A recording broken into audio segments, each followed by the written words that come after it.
6,90,786। इस नंबर को बहुत ध्यान से सुनिएगा, 6,90,786। ये नंबर कोई आम नंबर नहीं है, ये 2026 के रिकॉर्ड ब्रेकिंग अभी तक के टोटल रजिस्ट्रेशंस हैं। अगर आपने ये एग्ज़ाम भरा है आरबीआई असिस्टेंट का, या फिर आप इसको भरने के बारे में अभी सोच रहे हो एंड इसकी तैयारी स्टार्ट करना चाहते हो, तो अभी के अभी सारे काम छोड़ दो और इस वीडियो को प्रॉपरली ध्यान से देखना। क्योंकि देखिए, अब आरबीआई असिस्टेंट का जो पाथ है वो एक नॉर्मल पाथ नहीं रहा, वो एक ब्लड बाथ बन चुका है। आप इस सदी के, इस जनरेशन के सबसे बड़े क्राउड जो अभी तक आरबीआई असिस्टेंट ने देखी है, क्योंकि आपको पता है रजिस्ट्रेशन अभी भी ओपन है और अभी भी बहुत से लोग रजिस्टर करने वाले हैं।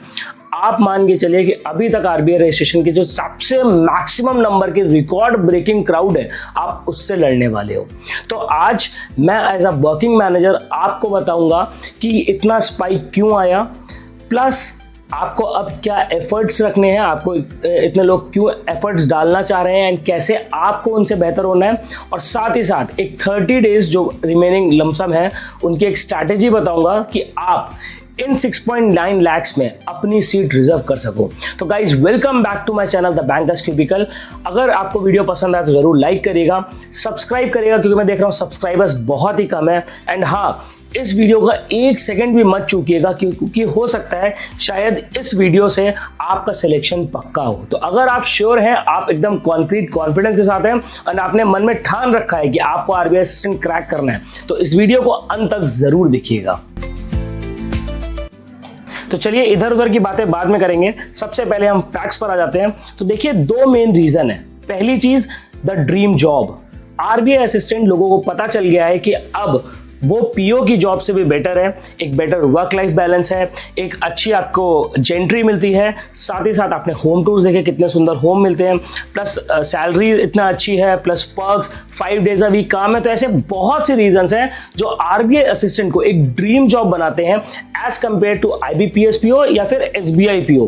क्योंकि देखिए क्या रहता है ना, आरबीआई ग्रेड बी में कॉमर्स बेस्ड सब्जेक्ट्स भी आते हैं, बट आरबीआई असिस्टेंट ऐसा एग्जाम है ना जिसमें आईबीपीएस की तरह ही सेम सब्जेक्ट्स आते हैं। एक एलपीटी का जरूर रहता है, बट वो भी इतना खास नहीं रहता है। आरबीआई अटेंडेंट के लिए आप अप्लाई नहीं करते हैं, क्योंकि आपको लगता है कि आप ग्रेजुएशन बेस है और वहां पे आपका ग्रेजुएशन बेस नहीं लेते हैं। तो आरबीआई असिस्टेंट एक ऐसा चीज बनती है जो आपका चाहो या ना चाहो पर ड्रीम जॉब बना देता है। सेकेंड थिंग क्या है कि आज की डेट का आया जॉब क्रंच। देखिए, 2026 में जॉब क्रंच बहुत हाई है। प्राइवेट जॉब्स में आप देखें तो भाई आप देख रहे हैं कि कितना ज़्यादा फायरिंग चल रही है, बहुत ज़्यादा मास बेसिस पे फायरिंग रह रही है। प्लस अगर हम बात करें बैंकिंग की, तो देखिए आईबीपीएस के जो नोटिफिकेशन है वो भी लेट में आएंगे साल में, एसबीआई के भी नोटिफिकेशंस लेट में आएंगे, पीओ की बात करें, क्लर्क की बात करें, या फिर आप कोई भी एग्जाम की बात करें तो उसकी नोटिफिकेशन अभी नहीं आने वाली है। अभी एक एग्जाम है जिसको टारगेट करना है, टारगेट कर लिया, निकल जाएगा। इवन मैं आपको बताऊं, एसएससी वाले स्टूडेंट्स, क्योंकि उनके रिजल्ट्स बहुत डिले करते हैं, वो भी आरबीआई असिस्टेंट को बहुत शिद्दत से अपियर करने वाले हैं। आप उनको छोड़ दिए, इवन स्टेट पीसीएस, यूपीएससी, ये लोग भी ना अभी इनका मेन फोकस क्या है, क्योंकि अभी नोटिफिकेशंस नहीं आए उनके एग्जाम्स के, तो वो फुल फ्लेजेड इस एग्जाम में दौड़ने वाले हैं, इस एग्जाम को पूरे दम से लगाने वाले हैं। तो देखिए, 6.9 lakhs में अगर हम बात करें आपको अपनी सीट कैसे पानी है, तो उसके लिए आपको पूरा दृढ़ निश्चय करना पड़ेगा। सुनने में 6.9 lakhs एक बहुत बड़ा नंबर लग रहा है ना, चलो इसका पोस्टमार्टम करते हैं। देखिए, शुरू करें तो 1 लाख तो इसमें डमी फॉर्म्स होंगे, ऐसे लोग होंगे जिनकी फीस पेमेंट नहीं हो पाई होगी या कोई भी XYZ इशू रहा होगा जो इस एग्जाम को लिए एलिजिबल नहीं होंगे। बचा, हम राउंड फिगर लेके चलें, 7 lakhs लेके चलें, 1 लाख इसको उठाते बचा 6 lakhs। 6 lakhs में से 1.5 लाख तो ऐसे टूरिस्ट होंगे जो सिर्फ और सिर्फ इसलिए फॉर्म भरे होंगे क्योंकि उनके फ्रेंड्स फॉर्म दे रहे हैं, या उनके मम्मी पापा प्रेशर डाल रहे हैं, या कुछ भी ऐसा दबाव रह रहा है जिसके थ्रू वो ये फॉर्म भर देते हैं। वो सिर्फ और सिर्फ आपका जो एग्जाम सेंटर रहता है उसके एसी की हवा खाने आते हैं, उस शहर में घूमने आते हैं, सिर्फ इस काम से आते हैं। बचा कितना? 4.5 लाख। 4.5 लाख में 1.5 लाख तो ऐसे होंगे जो सच में वहां पे उस दिन जा नहीं पाएंगे, क्योंकि नहीं जाएंगे, कुछ कहेंगे कि मेरा एग्जाम सेंटर दूर है, कुछ बताएंगे यार मेरी तैयारी नहीं है इसलिए अपीयर नहीं कर पाए। तो बच रहा है आपका 4.5 लाख से 1.5 लाख हटा के 3 लाख। ये 3 लाख हैं जिनसे आपका मेन कंपटीशन है। पर खुश होने की जरूरत अभी भी नहीं है, क्योंकि देखिए 3 लाख ना क्रीम ऑफ द क्रॉप है। आप मान के चलिए अगर आपको 3 लाख से लड़ना है ना तो आपको पूरी प्रिपरेशन स्ट्रांग रखनी पड़ेगी। आप समझिए स्पीड आपकी जो स्पीड है वो आपकी हार्ट बीट है और एक्यूरेसी आपकी ऑक्सीजन है। अगर दोनों में से एक भी मिस हुआ तो आप वहीं एलिमिनेट, वहीं पे डैश्ड, एकदम खत्म। आप समझिए, मैं डेड नहीं बोलना चाह रहा था, डैश नहीं, आई होप आप समझ रहे हैं, क्योंकि बहुत नेगेटिव नहीं होना है मुझे, तो इसलिए मैं लेकिन आपको बताना चाह रहा हूं कि आपको 2 चीजें बहुत ध्यान में रखनी है, एक speed and second is accuracy. I hope आपने एग्जाम्स के फिल किया है तो आपने पिछले साल के कट ऑफ्स देखे होंगे।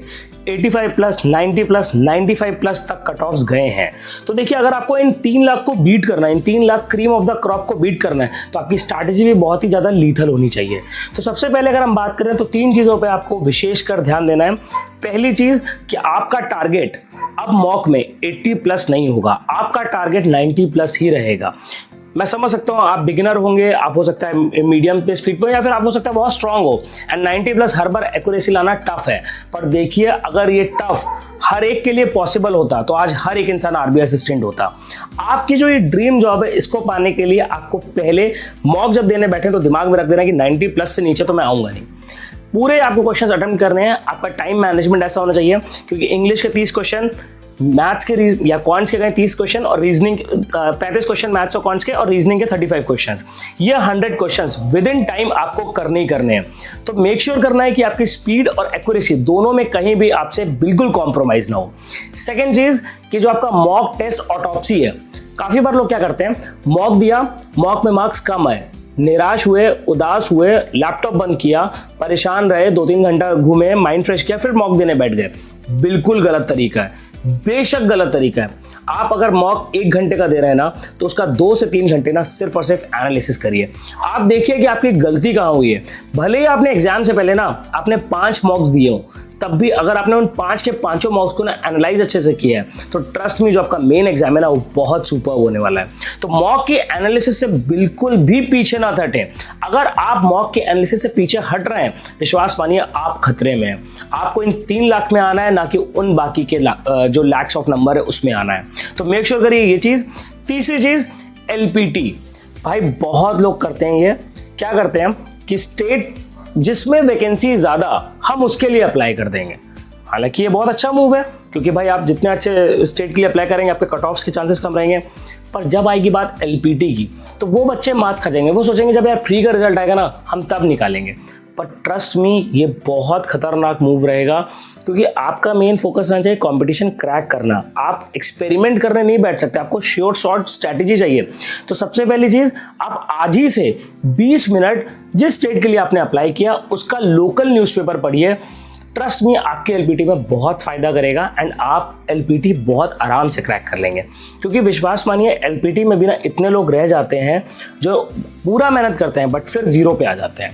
तो वो हमें 3 चीजें याद रखी जो मैंने बताई, उन 3 चीजों में आपको बिल्कुल भी कॉम्प्रोमाइज नहीं करना है, पूरी शिद्दत से करना है एंड एग्जाम क्रैक करना है।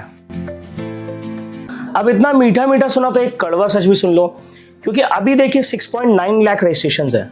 हो सकता है आगे आने वाले दिनों में 2 लाख और बढ़ जाए, तो 9 लाख की काउंट हो जाए, जिसमें से गिने चुने आखिरी में 3.5 लाख का कंपटीशन बचे।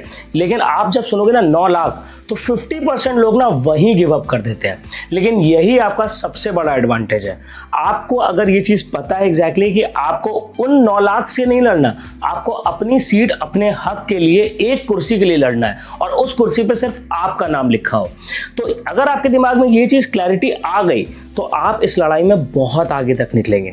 आप बिल्कुल भी थॉट माइंड मेकअप मत करिए कि आप डिप्रेस रहें, आप सैड रहें, नहीं, आपको पूरी शिद्दत से इस लड़ाई में लड़ जाना है। जब 11 अप्रैल को ना आप एग्जाम सीट पर बैठोगे तो आपके दिमाग में ये नंबर नहीं आना चाहिए कि यार 9 लाख की फाइट है, 9 लाख से लड़ रहा हूँ, 9 लाख से ये, 9 लाख से वो, नहीं। आपके दिमाग में ना जो अभी आप ये 30 दिन में मसल मेमोरी डेवलप करेंगे वो दिमाग में घूमना चाहिए।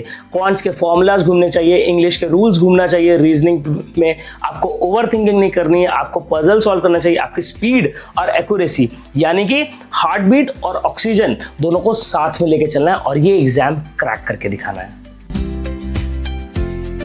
देखिए आरबीआई असिस्टेंट एक जॉब नहीं है, ये एक लाइफस्टाइल है। आपके आगे आने वाले जनरेशन को सुधार सकती है सिर्फ और सिर्फ आपका एक एग्जाम। तो क्या लगता है आपको, उस लाइफस्टाइल के लिए, उस जनरेशन के लिए, अपने पेरेंट्स के लिए, क्या आप एक एग्जाम से डरोगे, एक नंबर ये 9 लाख से डरोगे? बिल्कुल नहीं, पूरी शिद्दत से लग जाना है। 1% भी कोई उसमें गलती नहीं छोड़नी है, 1% भी कॉम्प्रोमाइज नहीं करना है। जी हाँ, ये 30 दिन आपके 30 दिन है, आपको पूरे एफर्ट्स डालने हैं और ये एग्जाम क्रैक करके दिखाना है। साथ ही साथ आपको पता होगा मेरे मेंटरशिप प्रोग्राम के लिए, मेरा एक मेंटरशिप प्रोग्राम है जिसमें मैं 2 कोर्सेज हैं, एक 299 का कोर्स है और दूसरा कोर्स 699 का है, जिसमें मैं आपसे बात करता हूँ 1 to 1, आपकी प्रॉब्लम सुनता हूँ, प्लस आपको एक रोड मैप देता हूँ, आपको एग्जैक्टली बताता हूँ कि आपको कब क्या कैसे पढ़ना है एंड कैसे इन सब्जेक्ट्स को सेग्रीगेट कर सकें। तो भले ही आप बिगिनर हो, आप रास्ते में हो या फिर आप एक एडवांस स्ट्रॉन्ग स्टूडेंट हो, आपके लिए मेरे हिसाब से मेंटरशिप कोर्स बहुत अच्छा रहेगा। सिलेक्शन चाहिए तो डेफिनेटली आप उसको ट्राई कर सकते हैं, क्योंकि देखिए 30 दिन में आप जो कर लोगे ना वही आपके लिए फायदेमंद करेगा। मेंटरशिप प्रोग्राम में आप देखोगे मेरे चैनल पे अभी रिसेंटली मैंने डाला, मेरे स्टूडेंट सिलेक्ट हुए हैं एंड 299 या 699 एक बड़ा कॉस्ट नहीं है। आप बाहर बैठ जाते हो ना, कॉलेज के बाहर ही नॉर्मल कैंटीन में बैठे थे ना, तब भी इससे ज़्यादा बिल आ जाता था। तो अगर आपको लगे तो डेफिनेटली उसमें एनरोल करें। प्लस साथ ही साथ अगर मेरे वीडियो ने आपकी आंखें खोली हो और आपको तैयार किया हो उस एग्जाम की लड़ाई के लिए, तो प्लीज़ मेरे वीडियो में कॉमेंट करिएगा कि I am in the top 1% of RBI assistant 2026 and I will crack this exam this time. Video पसंद आया तो प्लीज लाइक करिएगा, चैनल को सब्सक्राइब करिए for fastest banking updates and share कर सकिए अपने वीडियो को, जितना कर सके अपने बैंकिंग फ्रेंड के साथ प्लीज शेयर करिए। Good bye guys and all the best for your coming exam.